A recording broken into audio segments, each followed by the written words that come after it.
Hello, good morning. I'm Adrian Ong. Okay, so today we are in day 3. Uh, okay, if you follow the dates of the month, right, then I think it will be much easier. Okay, so day 3 meaning the 3rd of maybe January or whatever month that you are in. Okay, and today we are looking at Mark chapter 1, verse 14 to 20.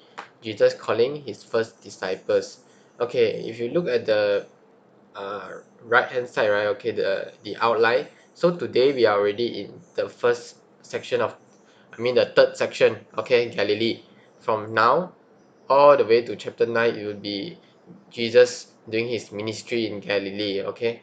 And then chapter 10 will be the journey, okay, and so on. So today we would spend some time, okay, for the rest of the month you will be in Galilee, chapter 1 to 9. Okay, so this is a very simple story. Okay, Jesus comes, and then look at Simon and his brother Andrew, and they were casting nets, meaning doing fishing, right? Okay, then Jesus calls them, and then they left their nets and followed him. And going on a little further, he saw James and John, okay, mending the nets, and they left their father Zebedee, both with the hired servants, and followed him. So the message, I think, is very simple from this passage. It's their willingness to leave everything to follow him, right? Okay. Very often, right, the things that are most important to us is our career, right? Firstly, then maybe also our family. Okay, if we look at Simon and Andrew, right, they left their nets, meaning they left their career. And James and John, they left their nets as well. Also, they left their father in the boat. Okay, so they left their family. But we know also Peter needs to leave his mother-in-law, okay, and his wife behind also when he goes for ministry with Jesus, right? Okay, so all of them have left their family and their career, everything, to follow Jesus. Okay, so you might want to ask, right, does God require that from us, to leave everything behind? Okay, the answer must be yes, even our own life. Okay, so the message is simple, but the application is hard. So yes, we need to leave everything, okay, to follow Jesus. When I say leave everything, right, doesn't mean you need to start finding another home and you stay outside from your parents, okay, and then what, and then you cut or you end the relationship between you and your brothers and sisters, or you leave the country or whatever. No, okay. uh and when I say we leave everything for Jesus, right, meaning we leave everything behind, okay, and put Jesus at our center, the center of our life, putting him first. And then for all that, everything that we have, right, or everything that we do, right, we do for him. You get what I mean? If you have a laptop, you think about how you can use the laptop to serve him. If you have a car, you think about how you can use that car to serve him. Get what I mean? Of course, in the beginning, when you know that before you know Jesus Christ, you have a lot of sinful ways, okay, of doing things, right? So you need to leave all those behind, okay? Or even your own desire, sometimes sinful desire, okay? Like or sometimes, like for example, you like to watch movies, okay, and you spend so much time a day watching movies, okay, that might probably is not the life that God wants you to live.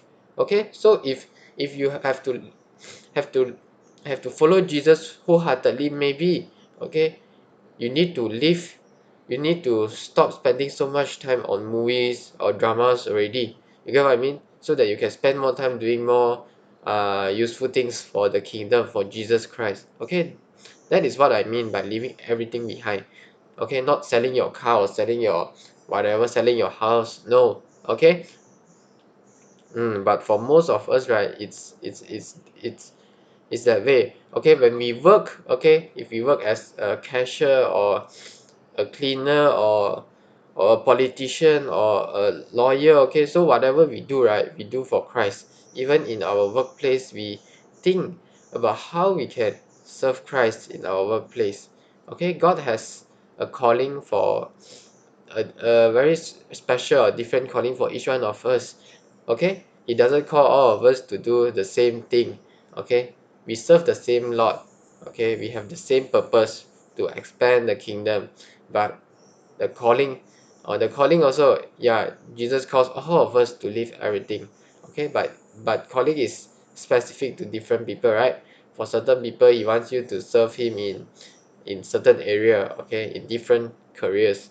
Okay, so here 2000 years before Jesus called them, okay, at the beach or at the lake, at the riverside, okay, follow me and I will make you become fishers of men. Okay, today Jesus is calling us, okay, the same way, follow me and I will make you become fishers of men. Okay. Hmm.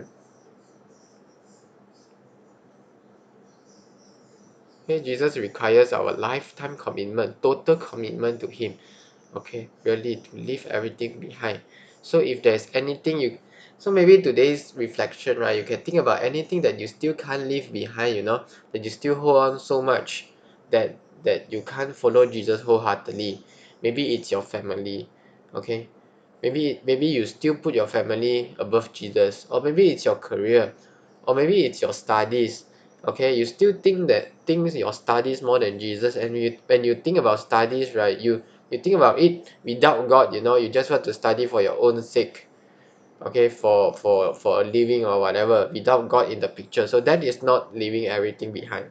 Okay, or maybe it's your properties, maybe you have a land or you have a house, okay, or maybe for the whole day, okay, every time you just think about how you can buy more property, sell more property to gain more money. That is not a life of uh, godliness. You should think about how you can serve God through your selling or buying. Always put God at the center. And if there is one day where God wants you to leave everything, sorry, to just sell, okay, to just leave your career behind, are you willing? Okay, we know that God does call somebody, certain people, to do full-time ministry, right? If you are called, are you willing? Okay, that is the point. Mm. Okay, so I think that's it, okay, for today. And I just want to say, right, it would be a very fulfilling journey if you are willing to leave behind everything and to follow Jesus. Okay, even though you can just contribute a little to the kingdom, but God can multiply it. Okay, and in the end of the day, right, when we face judgment, okay, this is thing that would count. Okay, when you look back, wow, God would say, okay, well done, my good and faithful servant. And when you look back, wow, okay, for your whole life you have been spending time serving Jesus, and that is exactly what Jesus wants of us. Okay, remember Mary and Martha, the story of the two sisters? Okay, when Jesus came to their house, then Martha was busy preparing and Mary was just sitting there listening to Jesus. And Jesus said, Martha, Martha, you are worried about so many things, but there is only one thing that is important, and Mary has gotten hold of it, and it would not be taken away from her. Right? So who do you want to be like? Mary or Martha? Okay, we have only one life. So think carefully how you want to live your life.